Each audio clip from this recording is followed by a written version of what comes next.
not only will I finish this ride, but then I think I'll write about it. Could be an inspiration to blind people everywhere.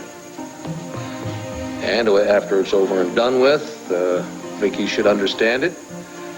And finally approve. Right now, all I'm getting is a silent treatment. She won't even discuss it. However, Hey! Yes, son? Excuse me. Listen, I just trailered a horse out to that trail we're going to take for the horse ride. Listen, I was over the first 25 miles of it, and it looks pretty tough. On my way back, I ran into Viki, and I think she was headed out there to do exactly the same thing. Oh, great. This way she can come home and tell me in detail how dangerous it's going to be. Well, as I said, if she does, she will be right. What? What does that mean? You having second thoughts? No, Clint, I am not having second thoughts. It's just that I was never behind this 100% in the first place. You promised that you would ride along with me and help me, Cord. And I will do that, Clint, if you insist on going through with this. And I do insist on it. End of discussion. If you're riding along with me, telling me what section of the trail we're on and what the conditions are, I'll be able to handle it, and Okie will do the rest.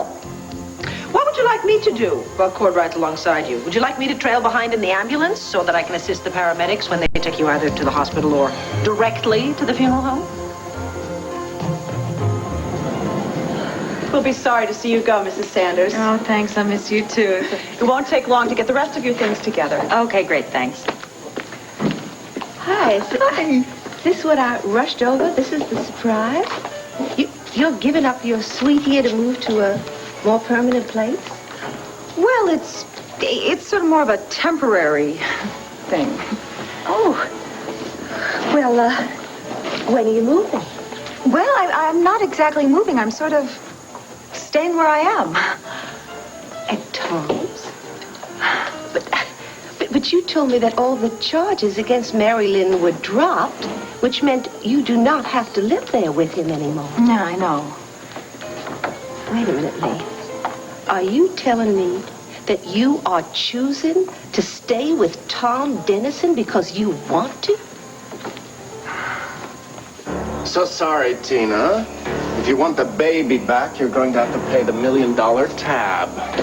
Tina refuses to leave. Dr. Walsh, I thought I'd get you instead of security. I think you did the right thing, Leslie. Tina. Tina?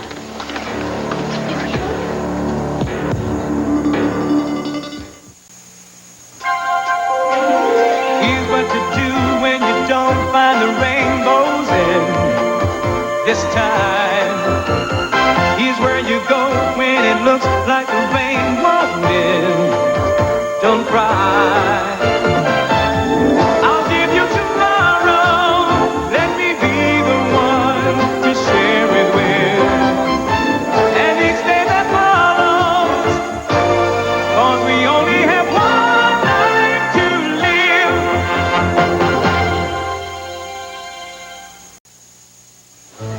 There's a head laceration. It's the blood. All right, let's get this cleaned up. She must have fainted and knocked her head on the table or something. Thank God she wasn't holding the baby. She was so determined to see him, she refused to leave. Marilyn, wait, just please slow down and talk to me first. I don't understand why we have to rush over here to talk to Dr. Wolek. And I really don't understand why you can't share the problem with me. Because it might not be true. Except I do have a bad feeling about it. My mother, and about a lot of other things. Your mother, time out. Come on. All right. Come on. Do you remember my telling you about throwing the rock through the storefront window? Right, and that PI came out and grabbed you and made you promise that you'd never say you saw him there, right? Right. Well, I saw him today at WVLE, only this time he was delivering a press release for Donald Lamar.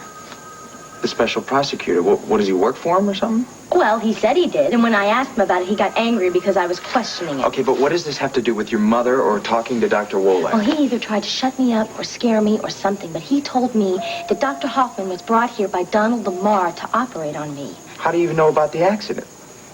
Is this where your mother comes in? I guess.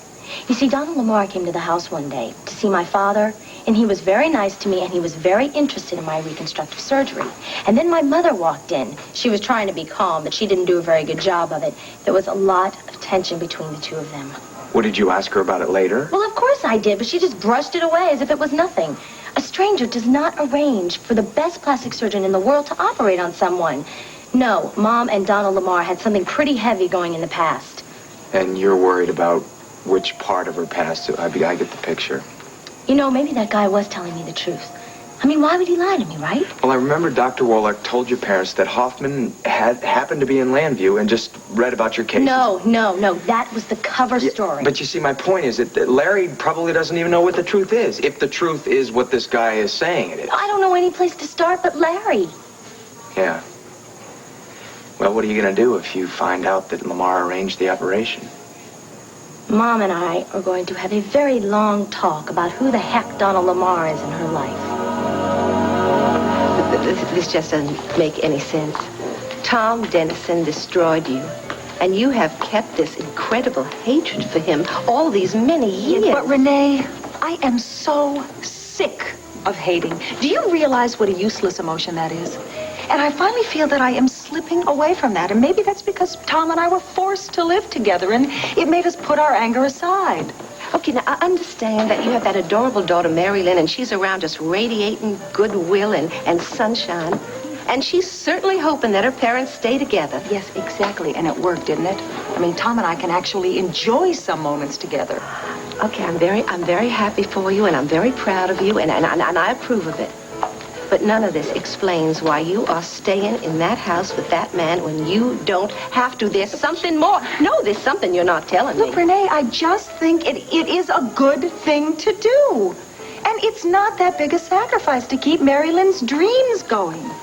Are you sure that it's Mary Lynn's dreams, or is it yours? Snug little family in a wonderful house with a picket fence. Does that dream ring a bell? And you're just gonna hold on to it, honey, aren't you? Aren't you, even though it's just synthetic? And you're gonna have to live it out with a man you couldn't possibly love anymore.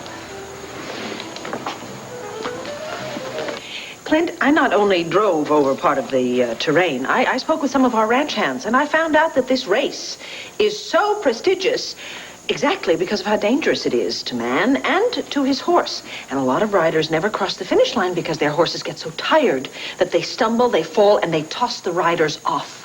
Okie doesn't stumble and fall, and I don't get tossed off. Now, Viki, I am not worried at all about finishing this ride. Hell, I've won it before.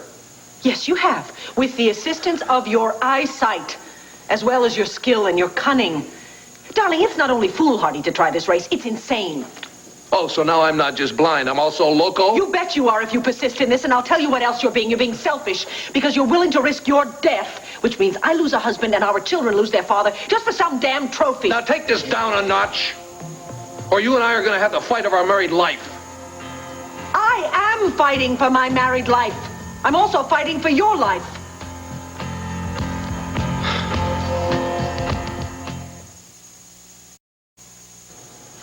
Listen, if you need me, I'll be outside. Cordero, you're not going anywhere. He's your father. You have a stake in this decision. Cord has agreed to ride along with me. Yes, I know, I heard that. I don't believe it, though. Cord is an intelligent young man who has a great deal of common sense, and let me tell you something, he looks very uncomfortable about this decision. Because you're making him feel that way. Now lay off Cord and lay off me. We are riding this race. Okay, why? I mean, beside this macho nonsense, why? Macho nonsense? Yes. Macho nonsense? That's all this is to you? What about my pride, my honor, my ego? Don't they mean anything? Your pride, your honor, and your ego are useless to you and to me if you're dead. I am not going to be dead. And will you stop writing a death warrant for me? Everything I do these days, there you are sending out negative thoughts that I'm going to die. I am not going to die. Clint, this race is a flirtation with disaster. It's as if you're tempting death to come and take me.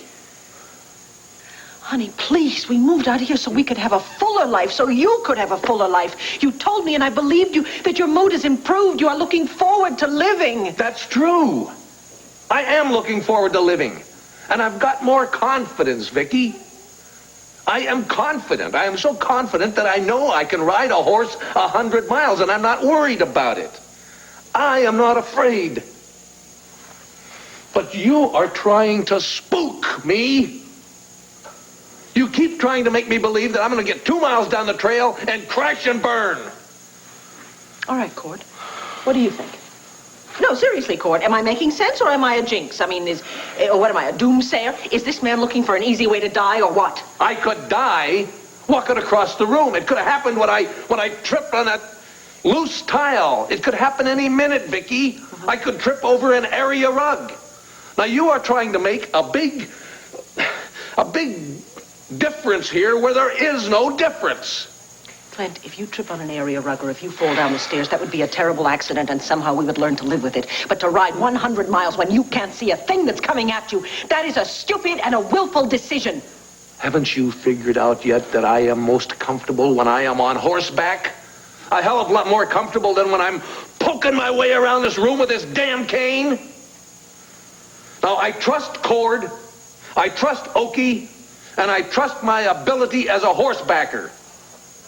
And if you would just try to trust those same three things, you would relax and stop harassing me!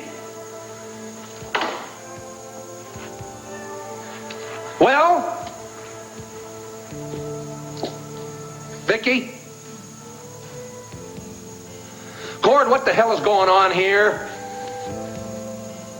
What is going on here is that I see two people who love each other tearing each other up. And you're tearing me up in the process because both of you are so adamant about your position here that both sides make sense. And the question here has now become, is it worth running this race no matter what the consequences are? Well, Clint says yes, it is. And Viki, you say no, it's not. You think an old fantasy is pushing me into this? Oh, honey. Honey, you had such a terrible childhood, and then you were pushed into that life with those men, and they weren't very nice to you. They used you. And then the few times that you did fall in love, I know that you suffered a lot of pain. Honey, I know deep in your soul that you just want to love a good man and you want a child to love. I'm so afraid that you're just getting set up for another fall. But Renee, believe me, I have no illusions about Tom. Are you sure? Yes, I am sure. We are not meant for each other. We were years and years ago because I was so young and so insecure, but not anymore. You sure you've changed that much? Yes, you know, this is making me really uncomfortable. I feel like you're putting me under some sort of microscope or something. Okay, I get it. I should just shut up and buy you a very expensive housewarming gift. Is that it? Oh, you're such a good friend. And I really respect your opinion. I do, but this is something I think I have to do. But thanks. I promise. I will look out for any absurd fantasies or unexpected realities hitting me in the face, all right? What if Tom falls in love with you again? Renee, you have just lost your license to practice psychology.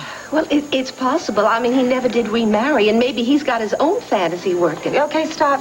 Enough. I don't want to talk about that. Hey, you know, this is an opportunity for me to push you about your affair. Oh, you talking about my love affair? Oh, well, is that what it is? Well, it sure seems to be now, doesn't it? Oh, I'm so happy for you.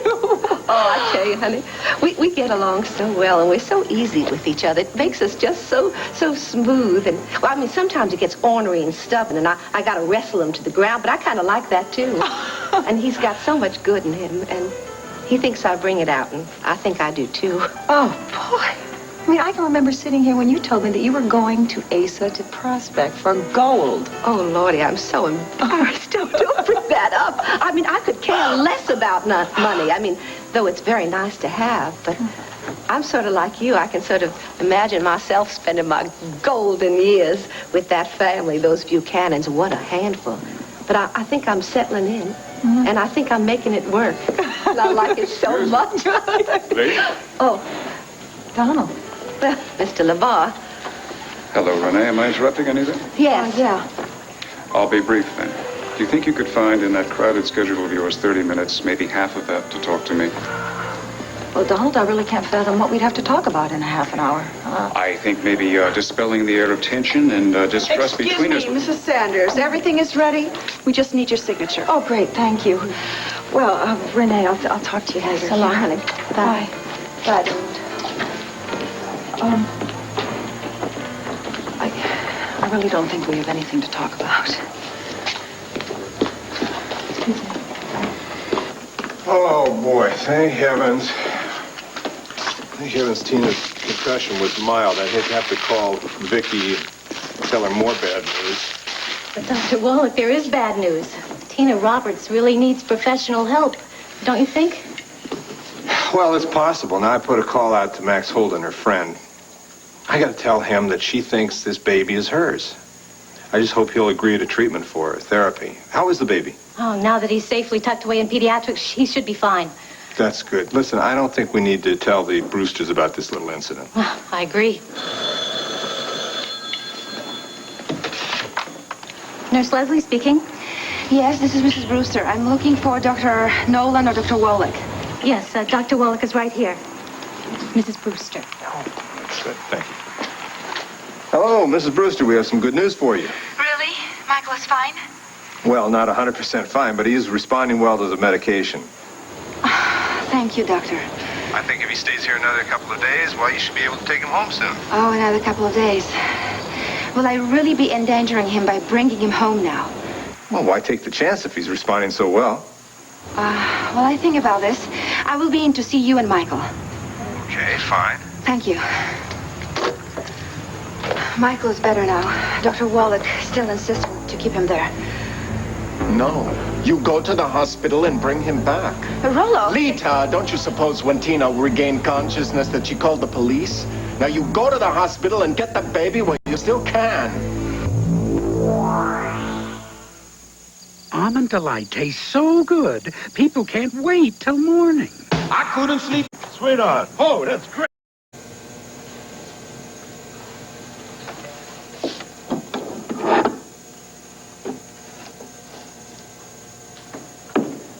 Hi, Viki. You wanted to see me? Yes, please. What have you got there? Oh, these are awards and trophies of Clint's. Things that he won for horseback riding and bronco busting and all sorts of cowboy things. Tell me something, Sarah. Why would a man who has taken all his awards and trophies and put them in a cardboard box and shoved it to the furthest point in the closet, why would he risk his life just to win another one? I assume you know about the race. Yes, I do. Have you had a chance to talk to him and tell him that as his therapist, you cannot possibly condone this insanity? Actually, I protested. Viki, I have offered my help, whatever that might be. Your help? Your help? You and Cord both. Dear Lord, is this me? Am I missing something? I'm terrified he's going to die. You're all thinking it's wonderful. You're going to help him. I really believed that he was going to do it no matter what. And if I put up a fight, then it might hinder our working relationship in the future. But you're making an enormous assumption here, and that is that Clint is going to have a future if he does this ride. There's something you don't know that I think it's time you found out. That bullet fragment that's lodged in his brain, that's not only the cause of his blindness. If it moves just the tiniest little millimeter in a certain direction, it will cause his death. I know. Cord told me earlier. You know? You know that, and still you're willing to help him get on a horse and ride 100 miles to his death? Viki, I don't like it. All right, I hate it. But he is not going to listen to me any more than he's going to listen to you. That's my point. If you and Cord stand behind me, maybe he will listen to us. As it is, I am the lone voice of doom. I really think that if we all gang up on him, then it's going to become an issue of pride, and then he will never change his mind. It's already an issue of pride. I was here in this room when his old buddies came to visit him. These are men that he's outridden and outroped and out everything for years. And suddenly, for the first time, he was ashamed. He was ashamed because they asked him to start the race rather than to ride in it or win it. I didn't know that's how it came about. Well, I guess we can successfully say that Clint has failed his first test of self-respect as a blind man. I would say so. Flunked with a big, fat capital F. And what worries me, too, is that he's suddenly become so fatalistic. I'm going to die anyway. It doesn't matter if I fall off a horse or fall down the stairs. Viki, you know what I hear in your voice? It's a fait accompli. You already have him buried. You know, he very well could finish this race, and he might even win it. And what if he doesn't, Sarah? What if he doesn't? You know, maybe everyone else is willing to lose him for his pride so that he can show his buddies he's still the same man he always was. I am not. And let me tell you something, if you're not willing at least to try and talk him out of this foolishness, then you are useless to him. Viki, would you wait, please?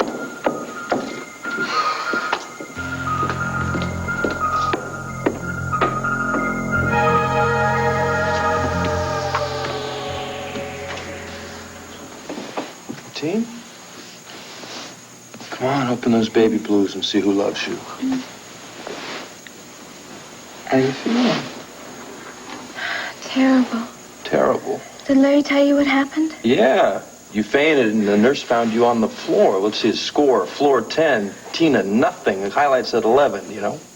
Max, I didn't faint. I didn't fall. Someone hit me. They did. I was holding the baby, and then I was getting ready so that we could leave. I was holding my baby. And then all of a sudden everything went black. My God, where is he? Tina, he's in pediatrics or he's with his mother. His real mother, where he should be. No, he should be with me. Teen. Max, if I hadn't insisted on seeing the baby that I gave blood for, I never would have known that it was Milagro. Tina. Max, it was the same baby I saw in Iguazu, the same baby I saw in that carriage, and the same baby in this hospital. Max, don't look at me like that. Tina, you want your baby so bad. You need your baby so bad. You're inventing him wherever you go. No, Max, please. Please listen to me and help me, please. Just go to pediatrics and get me my son. So why would you want another opinion right now? I mean, the baby's doing well.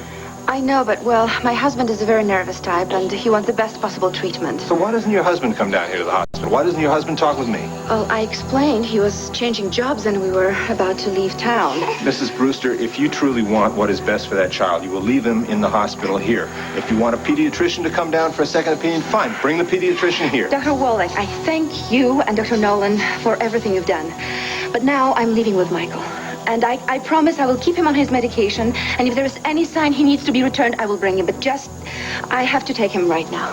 What's wrong? Is something wrong? Is there some problem with your husband or what? No, I just can't let him, my Michael, stay here any longer.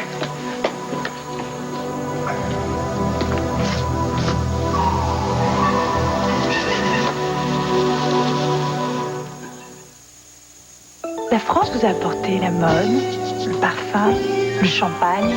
C'est à votre tour. Dr. Kingston to physical therapy. Hi. Hey, Dr. What'd you find out? Well, I had a very interesting discussion with Dr. Kaiser. He's in awe of Dr. Hoffman, said he's the best plastic surgeon in the world. That's great, but what about a connection with Donald Lamar? There is one. Hoffman was upset one day because my operation was messing up his schedule. He said he was only doing it because he was doing it as a favor for Donald Lamar. Not to mention, Donald paid his expenses and is giving him a bonus. Oh, wow. And I've been sitting here trying to convince myself none of this is true. And I also asked him why he thought Lamar would go to all the trouble and expense to have the operation arranged. He said that they were just friends, and he left it at that. Well, sounds like they could have been pretty good friends. Well, if they were such good friends, then why aren't they friendly now? I mean, it takes more than best friends to help someone out like that, don't you think? You know now you're going to have to confront your mom about this. Yeah, well, maybe there's nothing to worry about. She swore that there were no more secrets between the two of us. Wait, just because she never said anything about Donald Lamar doesn't mean it's a secret. Want me to go with you? No. This is something I have to do myself.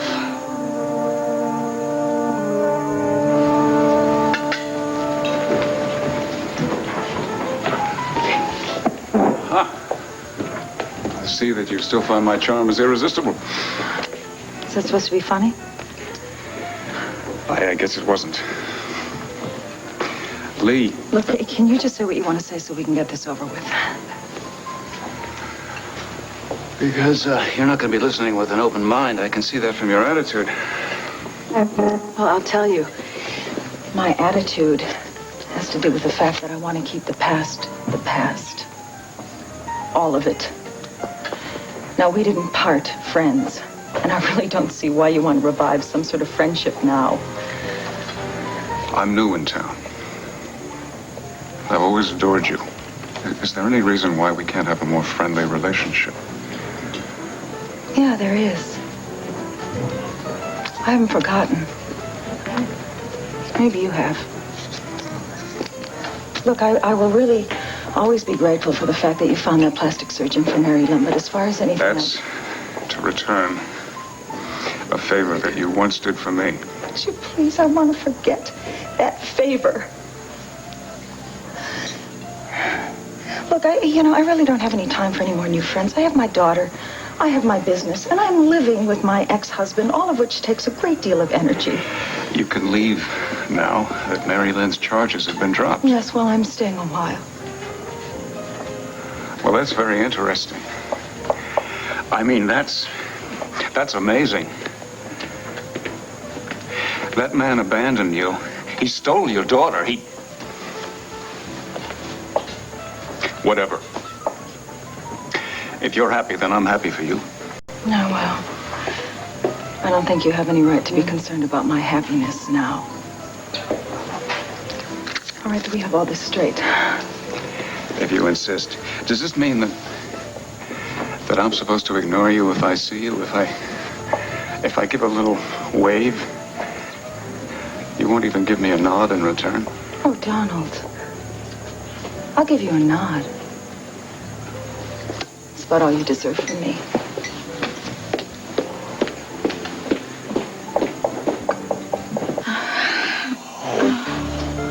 Darling, look at yourself. You're knocking yourself out. Max, my head hurts. When my heart hurts. Tina, look. Just stay calm and try and relax, okay? It's time you and I had a heavy-duty talk. And Max, it's time we got my baby from those people. Tina, do you remember when you were in prison? Of course I remember when I was in prison. Why? Well, you remember how positive you were that Maria Roberts was in there with you? Max, but all the time, Maria was dead. You were hallucinating because of the stress. No. No, don't you dare try to explain this away in that same way. Tina, do you remember how you also promised to think about professional help? Tina, it's time. Max, please. Please, listen to me. You've got to believe me. I didn't fall. I didn't faint. I was hit on the head when I was holding my baby. Max, just think about this a minute. Larry said that this couple demanded anonymity. Even with me, the one who gave blood to their child. Max, think about this rare blood type, okay? This very rare blood type. I have that rare blood type. Don't you see? This is my baby. What? You're not arguing, does that... Max, does that mean you're finally listening to me? It means I'm thinking. It means I don't like what I'm thinking. Listen, you rest. Let me do some investigating, okay? You mean you believe me? Maybe. Oh, Max. Maybe. I said maybe. Now you rest and take care of yourself. I'll be back, okay? Oh. And don't you get on that phone call in court and tell him you saw his son, right? But I know I did. Maybe. Maybe. I'm gonna alert the security, tell them to keep an eye on your room.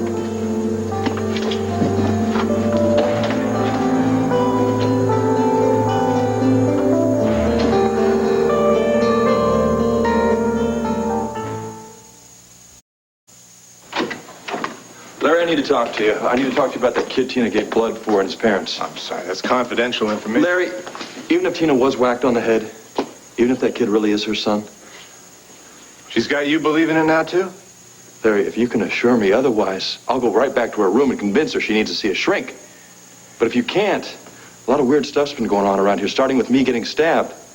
Now, I don't know why somebody wanted to kill me. I have no idea, but now I do. And that idea scares me. So go ahead, convince me. Convince me that baby is fine and that those people belong with that kid.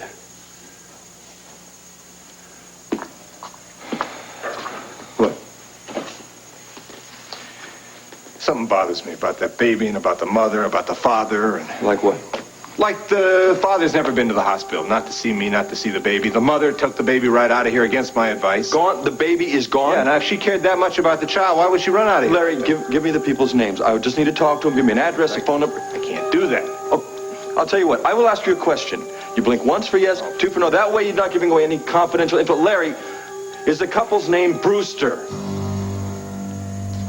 You don't need to blink, Larry. It says it right there. Well, what do you know about the Brewsters? I know they have a baby that Tina saw in the park, and when she did, she started going crazy and yelling that it was her son. Now, if this is the same kid, Larry, doesn't it strike you as strange that neither parent had the same blood type as the baby? Did they say something about adopting? Yeah. Yeah, well, listen, you sit on top of Tina. Don't let her leave that room, okay? Oh, and don't let anyone else get into that room. I'm on this case. Thanks, Doc.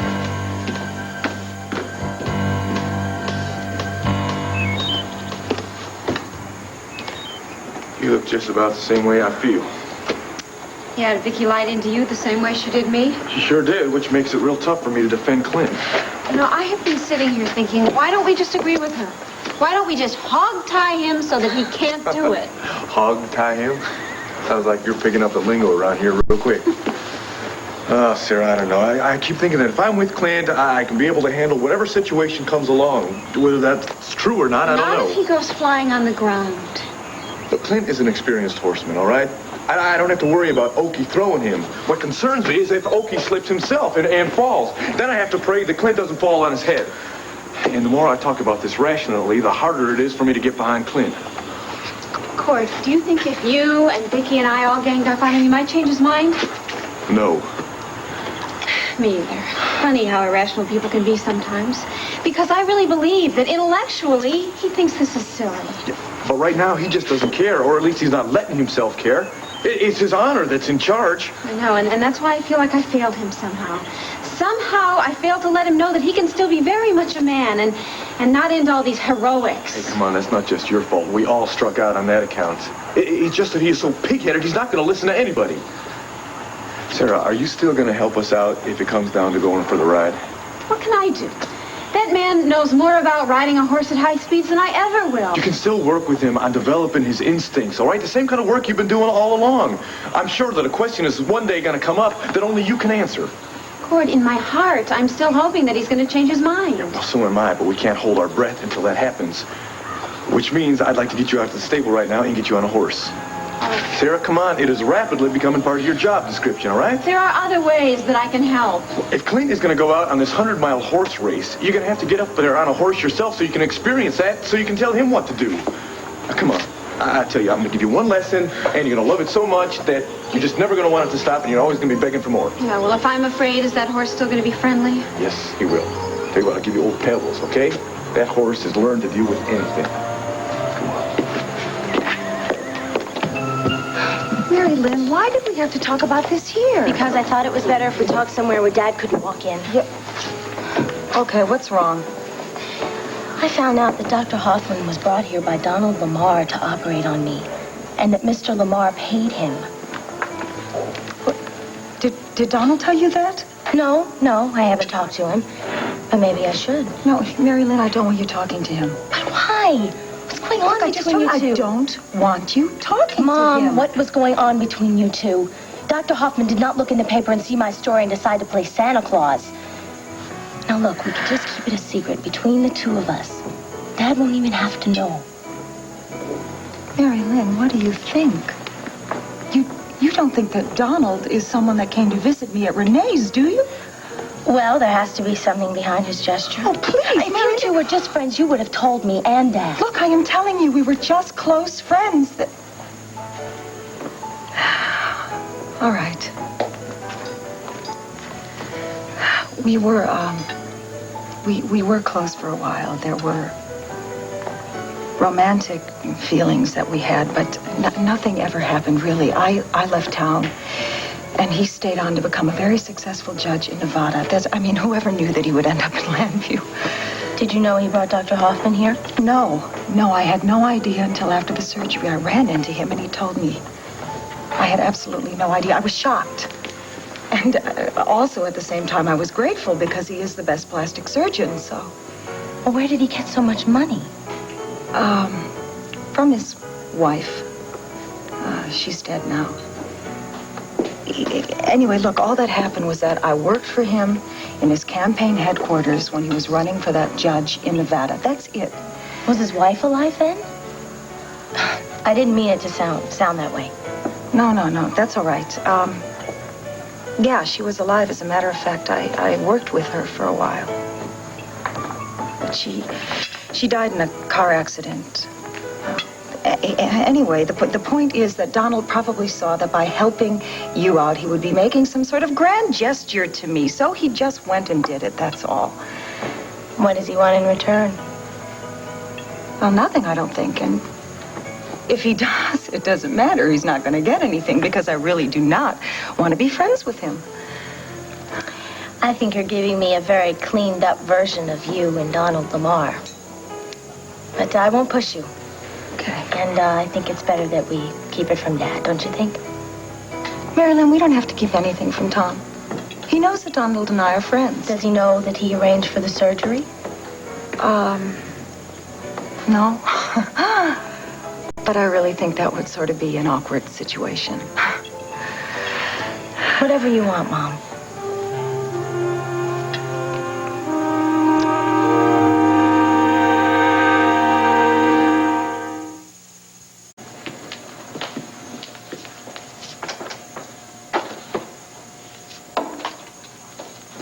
Viki?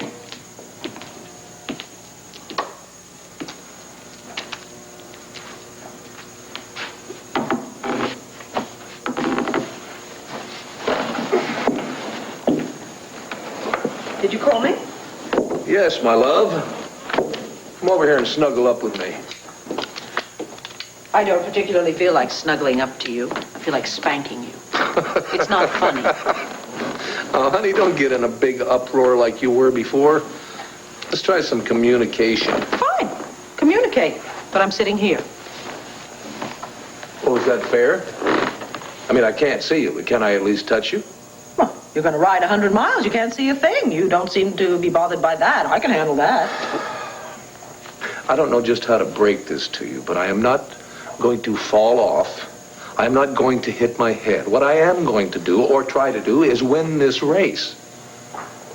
Now, if I don't win it, I am at least going to finish it. So that means I will bring home a finishing award that I can give to the boys. Are you still here? Yes, I'm here. Biting my tongue. Oh, don't bite your tongue. Let's hear what you have to say. Fine. I think the boys prefer you to a trophy, that's all. Honey, you can't guarantee any of the statements you're making. You know, you haven't thrown any fits when I have ridden Okie around here. Now, if Okie was going to stumble and fall, he could do it just as well around here as he could out on the desert. You have used this argument over and over again, and it's ridiculous. I can fall anywhere, anytime, anyhow, so can Okie. You just won't admit that riding 100 miles over dangerous and difficult terrain is different. Yes, it's different. It's a hell of a lot more exciting. Is that it? Some lack of excitement? I mean, finally, we have a normal life? We have no crisis, so you want to create one? You're going to turn everything around that I say, aren't you? Honey, your position is totally indefensible, so I can turn everything around. I love you. Okay. If you love me, then you won't do this to me. You will not put me through the pain and the turmoil and the anger just because you are out to prove something, out to die. I want to do this, Viki.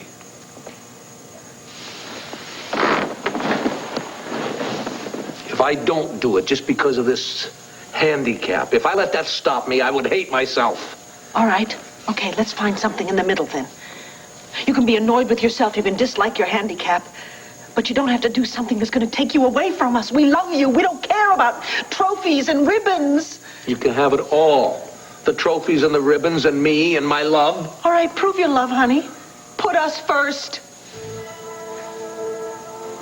You don't understand my feelings at all, do you? Yes, I do understand your feelings, but that doesn't make them right. And I am going to keep after you until I make you realize that.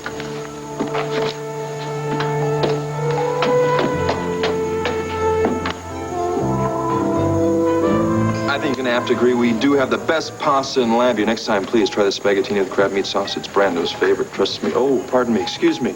Business. Yellow coat. You must be Mrs. Swenson. Yeah, Mr. Holden? Yes, indeed, indeed. Please. I have a table waiting for us. Ma'am, can I get you something to eat or drink? On me, of course. Why, yes.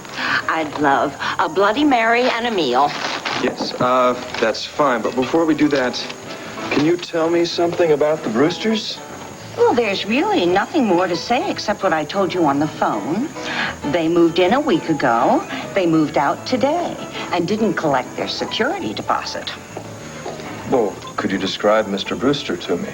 I thought you knew them. Well, I know of them. I mean, was he about 6 feet tall, blondish, receding hair? I never laid eyes on either one of them. I thought you rented the apartment to them. Oh, no, the broker did that. Well, I've been out of town until yesterday. My daughter's laid up. Well, someone had to watch over those brats of hers. Her husband certainly isn't capable of it. He can't tell a lollipop from a lawnmower. Don't believe this. I thought you would have the proof for my suspicions. Oh, well, I'm sorry about that. Oh, yeah. They left a few things behind. I brought them along thinking you were friends of theirs and you might see them again. Great. Now, can I have that meal?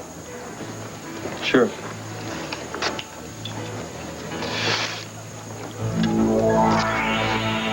This is from the masked ball.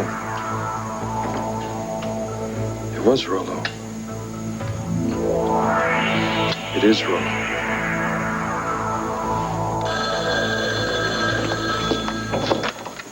Hello. Court, is that you? Hey, Tina, how you doing? Oh, I miss everybody so much. Yeah, well, we miss you too, girl. You do? Yeah, sure we do. Hey, you coming out for a visit or something? No, not for a while.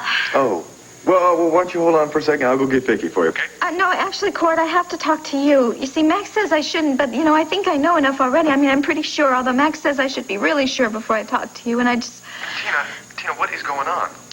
Court, Milagro is in Llanview.